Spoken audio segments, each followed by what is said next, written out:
No? Yes. I have no deal when it comes to that. You see something, you let me know. Okay, I'm seeing your desktop. Okay. Thanks.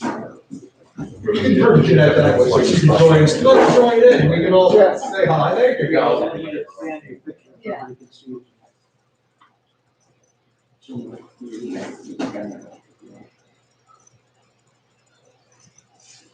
All right, I'd like to call to order the special Board of Selectmen's meeting, or more or less tri-board meeting. I don't think we have a quorum of the Board of Ed here tonight. I don't think we have a quorum of the Board of Finance, but that's all right because I communicated with Steve earlier today, the superintendent, and he indicated that they didn't get an agenda out on time. And I said, don't worry about it because it's our meeting, so we're going to invite both boards to participate. There's no votes being taken tonight. There's no action being taken. This is purely for informational purposes only, so that shouldn't be a problem. So on that note, I'd like to call this meeting to order. It's Wednesday, October 28th, 2020.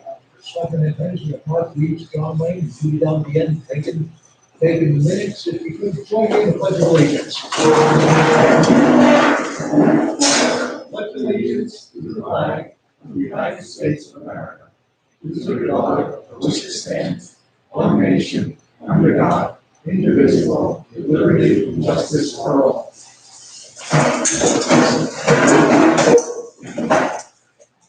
Now, if anyone was paying close attention, they would have noticed that essentially this is the same agenda as the last meeting, and I just changed the date on it. So tonight, again, this is part of the tri-board meeting. We started these last year, and just as a bit of clarification, with our last audit, we had some issues with OPM, and one of the remediation items that we would hold these meetings on a monthly basis. So we've now had one in September, and now we've had one in October, and let's continue with that. We made a commitment to OPM, on the municipal side, and I know the same commitment was made by the financial director, the superintendent, to OPM, to hold these as part of that, to address some deficiencies that were behind. So that's why we're here, and the same as last time, it really is just a sort of open and honest discussion to get some information on the Board of Education's finances for fiscal year 2021, and to get an update as well as also have the opportunity to exchange news and information, what's going on with our budget, where we're heading, and how we're going to get there. So on that note, I'm going to open it up, and I'm going to put the ball in Steve's court, because I know we had given him one important action last time, and that was to address to take a look at putting together a timeline for the review of the FY19 over expenditures of the Board of Education budget, and he come back with a sort of a timeline, with a roadmap here, what he wants to do, working with the Board of Education. So I'll let you explain that, flesh it out for us. Thanks. So we met about a month ago, and as I shared last time, October is a very busy month in our office, so I knew. Yes. Yeah. Looks like she's running. Can you hear me? Right, the sound is really choppy, and it says, yes, I can, right, it says, your bandwidth is low, and I can't hear them. Yeah, it's, we're on a wireless connection. It'll be very similar to what I said at our meeting. Okay, we're recording this, I'm gonna try and put this to a broadcast. So, stick with us. Go ahead, Steve. Thanks. So October's a busy month, but I knew it was important for the review of FY19. So my takeaway from that meeting, you can see in that first paragraph, I thought this was an opportunity to either add to those three items that we discussed last month, or elaborate on those. So it was really to take a look at kind of the order of events of what happened to the over expenditure in that fiscal year. Also to just identify what went wrong, is going to happen again, what procedures and protocols we have in place to prevent that from happening. So those are my three takeaways from last month. And So after the meeting on September 29th, the board chair and I met a couple times, reviewed all the documents, know a lot that's already been collected. So there's a few more things we're gonna pull together in the month of November. So by our tri-board meeting in December, I'll have a formalized document for everyone to review. My initial takeaway was looking at what the monthly reports were over the course of that fiscal year. And I'm assuming prior, might not have been to the detail that would have kind of prompted a broader conversation about the potential public expenditure, but I haven't finished everything. Right? It's likely that the amount of the deficit wasn't discovered until the spring, so we'll have to kind of see what that is. But I think moving forward, and I think that's the biggest question. Yes. We'll talk about that, and say from the standpoint of last, From FY19, the deficit was going to what? I'm saying what I may discover that it was later in the year when it was discovered. No, it's November. It was November to the degree that it was? Yes, absolutely. Okay. And it's all documented in, I have all of this. Yep. So, So, no action was taken until spring. That will be very specific action in November, December. okay. So, part of this, Ray, might be a good conversation with you and I have. Because it sounds like everything was kind of laid out and known then. So this is just an additional layer of This was, review. this was the end of fiscal year accounts payable that we're trying to do. So specifically about paying for the bills and. With the next fiscal year's money, exactly. That's sort of what we're targeting. We all know that, yes, we understand the shortfall of special ed, that was about what, you probably remember, $500,000? Yeah, it was closer to 800,000. Yeah, this was about $80,000 right at the end of the fiscal year, which was a check run for, AP from 1920, and they're trying to use 2021 funds to take care of those expenditures. That helps add some clarity. The year was a perfect storm. It was special ed, camp, special ed, and moving in. And they're all, Okay, thank you. I need kids. I wouldn't say that was one. Yeah, but that was the one, that's the one that, Okay. We heard that a lot of money was expended early in the school year. So I think you're gonna find some other things too. yeah, The end of the budget season. the end of the budget season was, that was the good one. That was eye-opening. Because that went beyond just the basic, over expenditure that you can run into with various issues that impact the school. Beyond. So certainly, I mean, for this last fiscal year, we went for pretty much staff because the previous administration was spent basically all your funds at the beginning of that fiscal year. So that kind of strapped, I mean, if it's guys before we had no reserve of all that. What we got us here was the previous to that, where we were informed in November, we were informed that there was a significant increase in the amount of special education funding required. At that point, we set out with a fairly succinct list of things that we expected to happen. That among those things being that a member of the Board of Education be present at Board of Finance meeting. They could speak up the budget. We wanted various fundamental things that, nothing out of the ordinary, we wanted a monthly report. At that point, we were struggling to get the monthly reports anywhere whatsoever. So not only did we not get the additional reports, we didn't get the regular monthly reports either. What we had intended to do is to, on an ongoing basis, at least monthly, is to review that expenditures and balances for me to determine, what we could do to mitigate that first is $100,000 the deficit, and then just to pay it forward to something shortly thereafter. If again, no explanation of specifically why, but the increases were, what, what was being spent for the school district at that point. We asked them for any information about it. Basically, if you look at what you guys are doing today, in terms of the reports that you're giving, the statement about ways that are transferred on large sums over X number of dollars, those were all directly lined up with the deficiency on the other side. And as far as I can remember, Chris, if you can certainly correct me, I don't recall that there was anything that we asked for during that period or even subsequent to that that is not being answered by the board of education. Yeah, that is one, yeah, that's, I think, the good thing about these meetings and the boards having this communication is that we don't have a lack of information.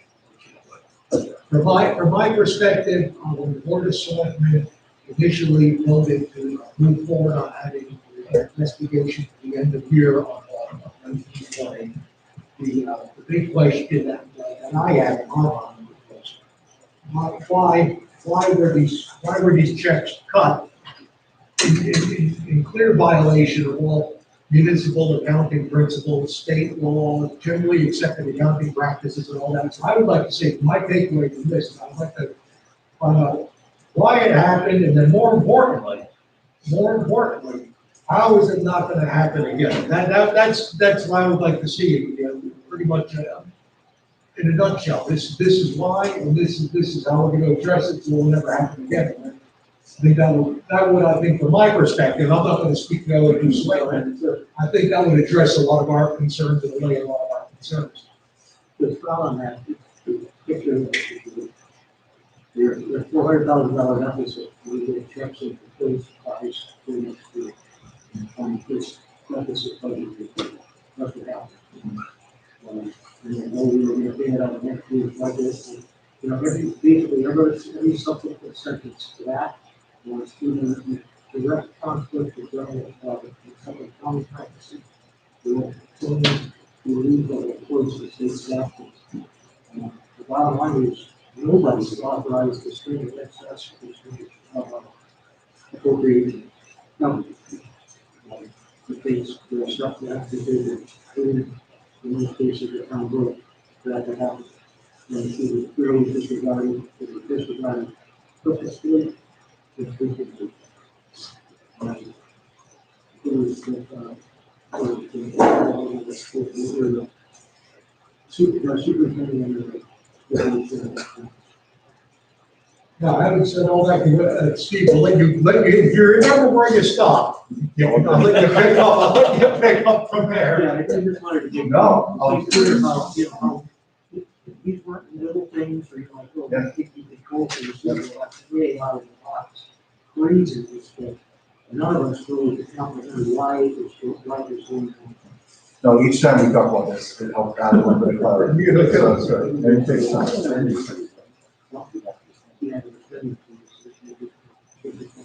Yeah.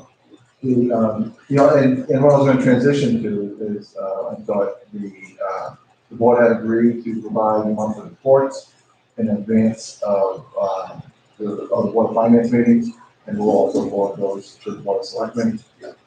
Which is good. I know Lori got those last time. I'm fine, and that was good. And, I think the communication between our town treasurer and the finance office is very important. It's coming along. We're good. Minor hiccup. I hope we'll get through that in the near future. But I think it's good. Lori's committed to work closely with what she has to do.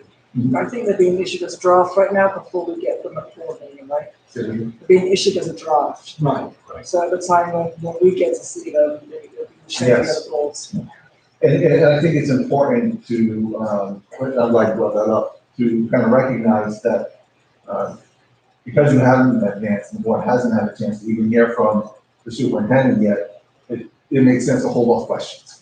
So you might have this glaring question you want to ask over the weekend, but I think it makes sense to wait. But I think gives everyone enough time to draft questions. Yeah. That'll be available on Wednesday. Yeah, Of that meeting. we'd like to meet the next day. Yeah. So, you know, if we wander down into that territory, just remind me, you know, you will, just remind me, decide, I mean, we just saw the day before, so. Yes. Well, I appreciate having them before basically the day of the meeting. Yeah. And it was more reasonable that we could get them done, because the board hadn't seen them. We can't ask you questions about what we know about. But, you know, the changes that we made for getting those early and last week before. Good. Yes. So this is a good transition to this current year. We do our quarterly projections and also review the anticipated recurring revenue. So for the finance meeting, we're able to kind of review where we are and, you know, as of at the end of the month in September, we're looking at about a 1% surplus. You know, 8 months left in the year, lots of things can happen from now until then. But one of the things I pointed out was I think there were some hopes and realizations that were going to be realized that didn't officially start in June. So when I started in August, I reached out to the bargaining group. I think the former superintendent had hoped to be able to realize some furlough days for teachers and hoped to realize a pay freeze with another bargaining group. Those did not happen. So when I shared that with the report in terms of salaries, the certified salary showed a deficit of about $50,000. But when we look at all the salaries combined, it's a surplus of about $16,000. The reason why I think it's worth bringing that up is we'll just look at the administrators. If their contract was a 2% raise last year and a 2% raise next year, I really don't know what it is in that ballpark. So it's budgeted as a 0. Next year it's going to look like a 4% increase, right? Because it's going to make up for 2 years plus it's compounded. So I think you'll have to kind of massage what that looks like in some accounts, but I'm hopeful to do some restructuring in other accounts to kind of offset what that looks like. I just thought it was worth kind of pointing that out. But overall, I thought the conversations between each of the boards has been great. The staff have been working well together. We keep adding additional layers of clarity. We are transitioning, as I mentioned last time, to move to the e-finance system. So that means that all requisitions will be entered through an online system. So what that does is that prevents any one department from entering a rec that there's not enough money in. It'll be frozen. So if someone wants to order additional school supplies and there's only $300 in that account and they want $500, they're going to have to come to the superintendent. Only the business manager and the superintendent can override that, but that override request in turn with our policy will trigger a notification for a transfer to a board of education. So these types of strategies will help prevent some of the problems that happen in the FY19. To respond to some of your points that you brought up, I don't know if that's ever avoidable, right? Because everything you said is 100% correct, right? No one should be writing checks out of next year's budget to pay last year's bills. I mean, that's kind of finance 101. Everyone knows that. So if someone does that, it's pretty deliberate, right? So it sounds like everybody already knows, but we'll just have to add some clarity to it, right? That's figure out why. And we appreciate that. Yeah. If I'll jump over to the select. Any questions or any comments you want to add on this first part of the meeting tonight? Glad to see a start. We're gonna get the shot for 2 years now. So we appreciate the consideration thus far. As far as your in-house, have you considered hiring having our treasurer involved in any of this? Way you make your findings. Yeah, I mean, or, I can take a review to kind of look at some of those. Okay. You know, it sounds a little better than just having tight-knit group, somebody with an outside interest, so it makes it look more presentable. One thing you talked about with your new financial system, it says either you or the business manager. I would think that you have the ultimate decision if we're going to go over. Yes, Okay.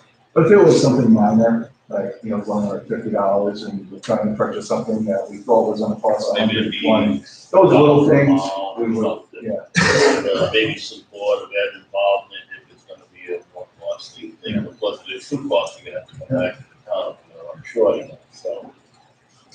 I'll leave that to see how it turns out. When we talk about, salaries and stuff, what about any cuts that we do? I know we didn't do probably any cuts while the school was out for 3 months.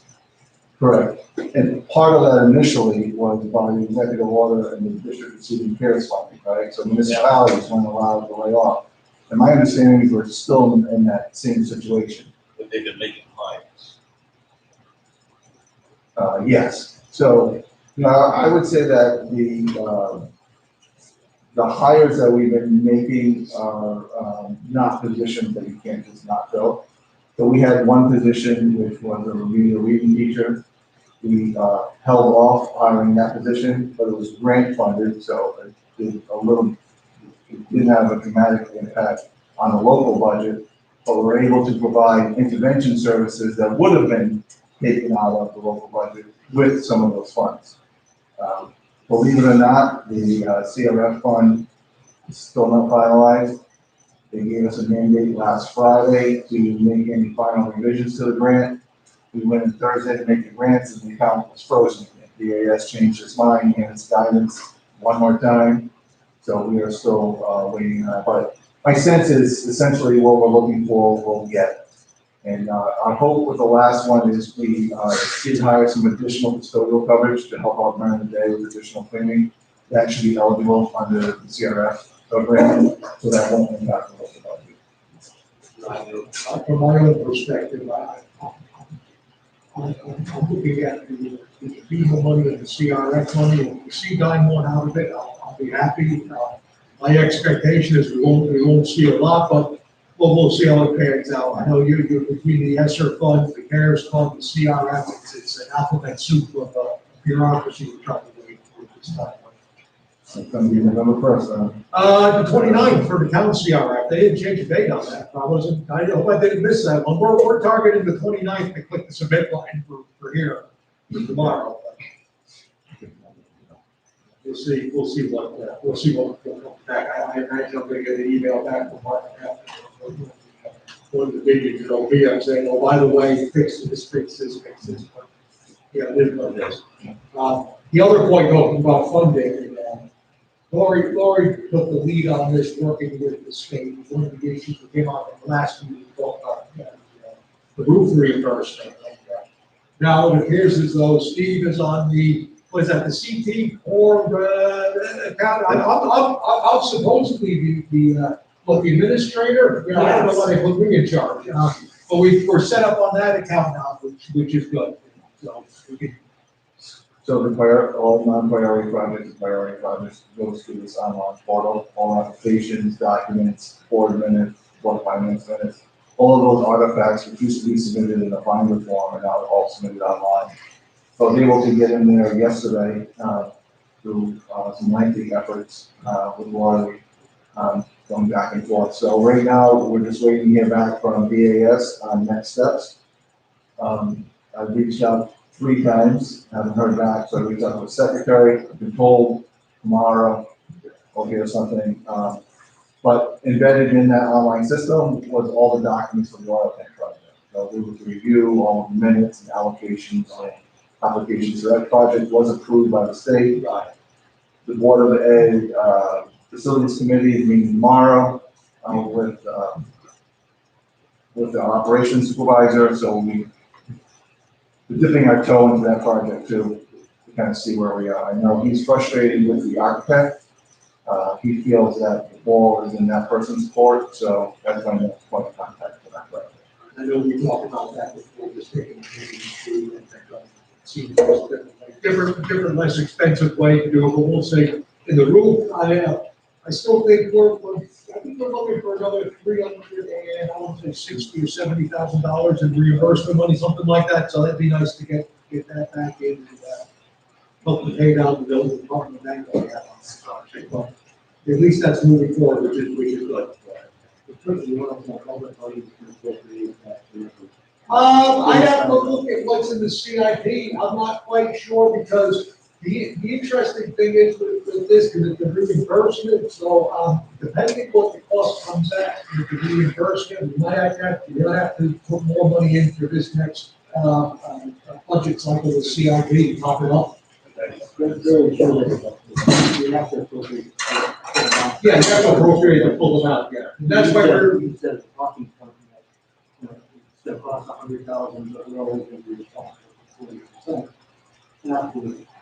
After the fact. So we gotta go through that. still have to hold the whole amount. I think that's why I'd like to see the final figures on that, and then also take a look at something that, this board has spoken about. I know I've spoken with Steve about this. You can just take a look at what the cost would be if you're just looking at what we have in CIP and replacing it, not worrying about the reimbursement. Because you might actually pay the same price paying a vendor, cash essentially, and then going through the whole process of getting the state reimbursement. Because you get 40% back at 160,000, you're at 90. You might be able to find somebody to do it for 90. So what you can only do that under a certain amount of, like, say, you don't have product that are Over a certain amount of money, yeah. There's no, I don't think there's any, from what I understand, I don't think there's any limitations to us, researching and seeing what the cost would be. And then doing it with a, just a vendor paying for the municipality or going through the state reimbursement. That's, we just make more work for Steve. We believe that the cost savings would be 60%. That one, we're still good. We'll get that done. I don't think we're going to be reviewed on this. Mark, anything else? You have the pad. He's got the pad, yeah. There's not page two. No, I understand. So the people that we got rid of, superintendent and special ed director or whatever, are they all done being paid? Yes. They're done. I am 100% certain I'm a superintendent. I didn't review the separation agreement with the other administrator. I'll have to revisit that, but I have not signed any checks this year for those positions, so. He was done He's in done. June. Yeah. Do we know what the final numbers are on those two individuals? I believe it was just a salary, Yeah, just a salary. just whether their salary was. He was done like in January or something. You talked about the grant. You said you was looking at some other ones. At this point, we're trying to just finalize the current grants that we have. There are always new grants that percolate. There's one at the non-financial grant that the teachers received, with more access to the science resources and curriculum. So that was one, and then the Pfizer $2,000 grant, that's the second year for that. What I had done is submitted to the board and the board of finance a list of all the grants. Take credit for it, Julie. Yeah. Not everybody Why else is $2,000 grant? I think that's a big thing. You already get so many $2,000 grants per person. That was for the science clubs, right, CES. And the grants are, I just like them, I know experience.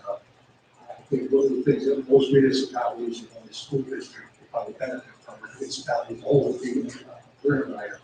A good grant writer can well earn their money. It's just the process of applying for grants, and I look at it, and trying to fit it in with the normal day. As you find here, Steve, like you said yourself, we're not bureaucracy heavy here in Canterbury. It might seem like it at times, but there's not a lot of people out there that want this.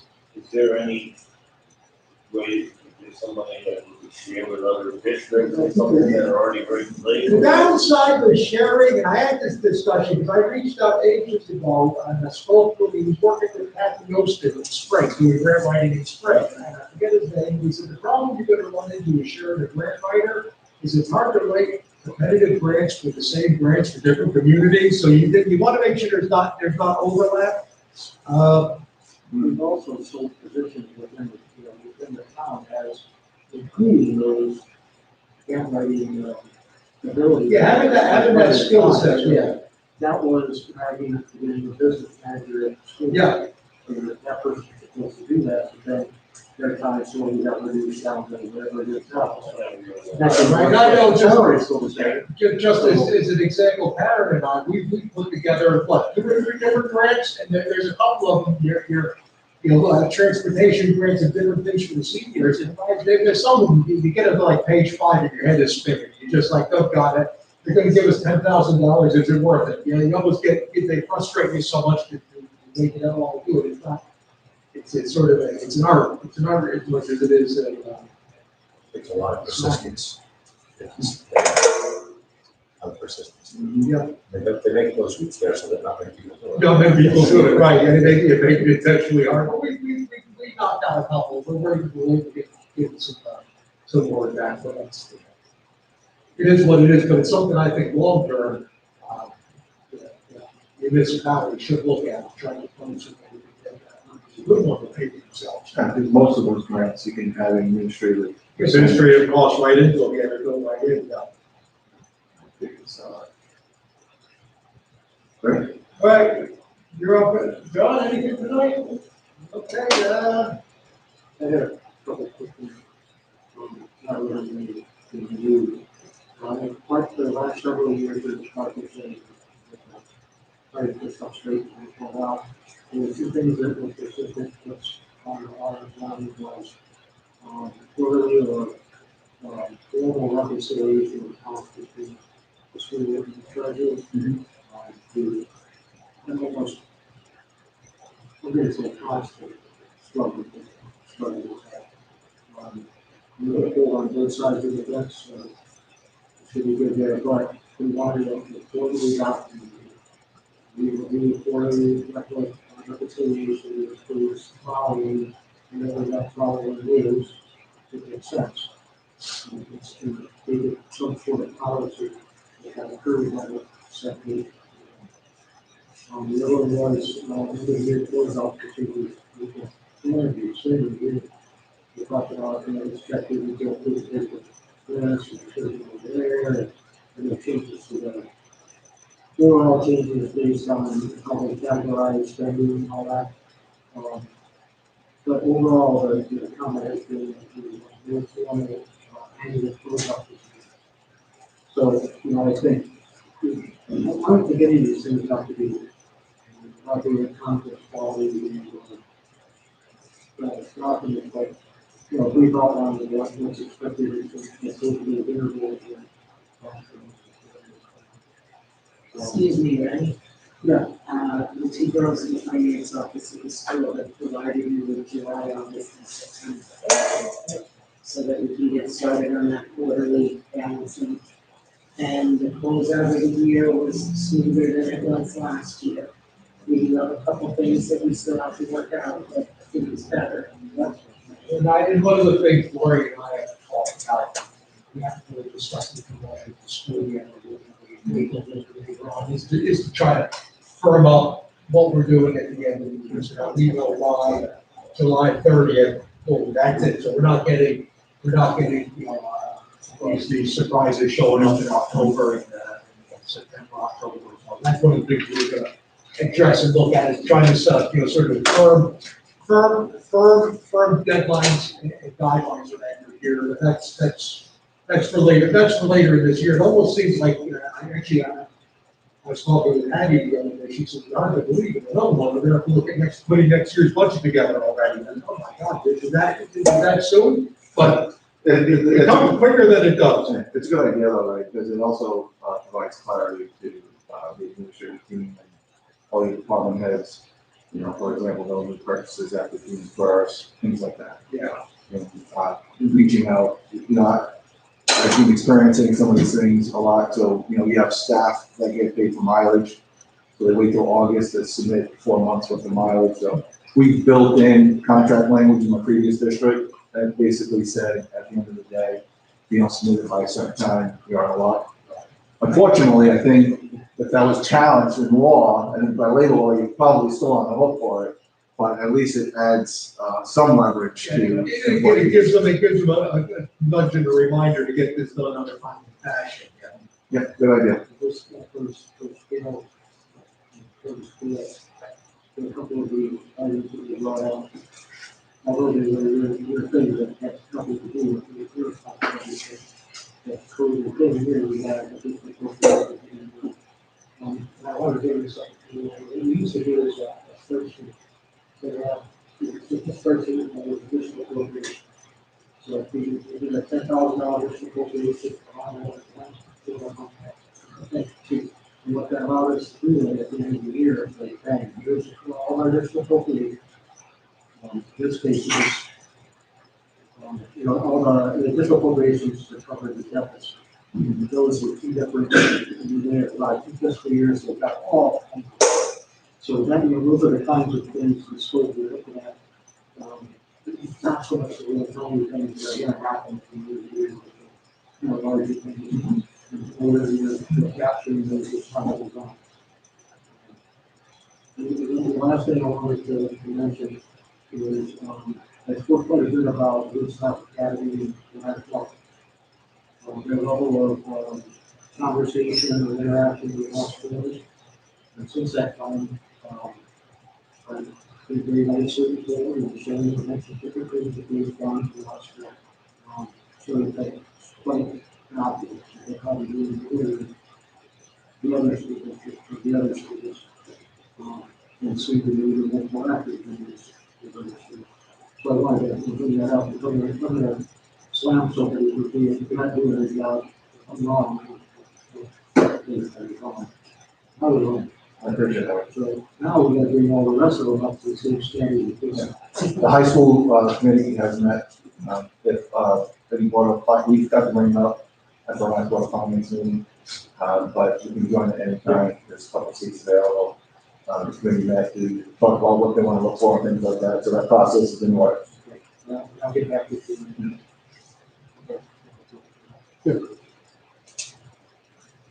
All right, let me just give a quick update.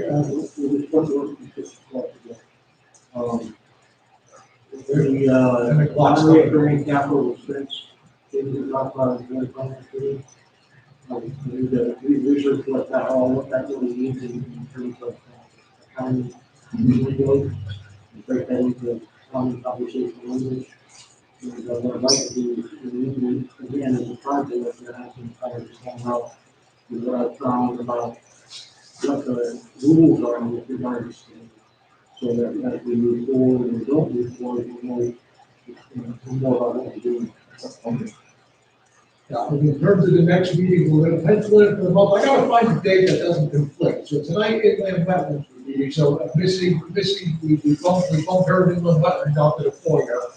But we're gonna pick a night where we can actually meet, and I'll communicate that, I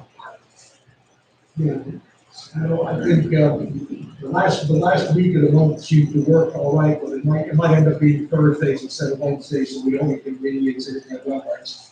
But we'll communicate the date, Skip in the near Thanksgiving. future. Skip Thanksgiving. No, we're coming here Thanksgiving. Since we can only have two people for Thanksgiving, we're gonna come here, we're gonna have it together as an official meeting. That's it. Yeah, we got more of a funeral, so we're gonna, so, we're mourning for Tom Griffin. I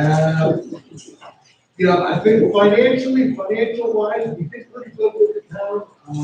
We were at about 50% of collection rate, a little bit down from where we normally are, but still nothing mission critical, so the money is good. We haven't had any major issues with that. We have to address the next collection period. The bills are gonna go out for January. There was no deferment on that, so it's gonna be the same regular January payment schedule as we normally have, so we avoided that worst case scenario, which was nice. Things are going good. It's so far. I appreciate both boards and the members coming and both joining us remotely. Janelle, I appreciate you sitting in. This is important that we have these meetings because I think it's the one forum where we can exchange ideas and information freely. And just really, everyone here knows all working together. So we have the same common goals. I always get frustrated when I hear someone say, "Oh, it's town and school." I said, "There's no town and school. It's the town of Canterbury, period." That's it, period. We're all working for the same goal, the same objectives. We might have different ways of getting there, but then, other people are just misguided, that's all right, we understand that. But it's good to have these meetings, so it's nice to see everyone here tonight, if there's any, and I'll go around the table, so we'll start over on the board of ed, any members, if you have any comments, questions, concerns, now's your time. Board of Finance, other than Ray? That's you or Jeanette? Jeanette hasn't said anything. Does she want anything to want that in? Okay. I think it's great that, steps have been taken to rectify and to avoid a lot of issues in that. It's good. Lori? Okay, I take that as a no. John? You're good. On that note then, if there's nothing else to add, okay, this meeting adjourned, motion adjourned. 7:42.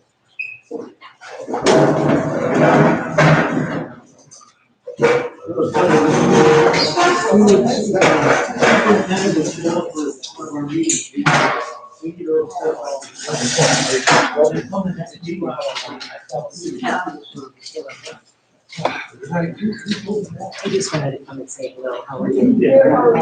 Good.